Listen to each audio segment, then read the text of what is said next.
ఈరోజు 12:30 ఆ టైంలో జరిగిన ఫాల్ చూసి ప్లస్ ఇది డేలో బ్రేక్ డౌన్ ఇచ్చిన తర్వాత కొత్తగా సెల్లర్స్ రావడం మొదలవుతారు.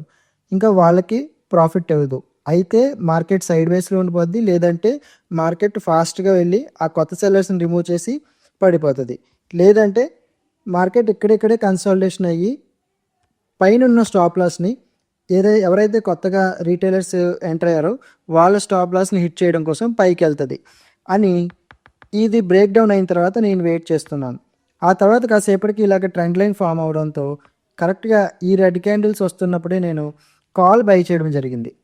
కాకపోతే నాకు పెద్ద ప్రాఫిట్ రాలేదు. చిన్న ప్రాఫిట్‌తోనే ఈరోజు మార్కెట్‌ని 316 దగ్గర నేను కాల్‌ని సెల్ చేసేసానింక.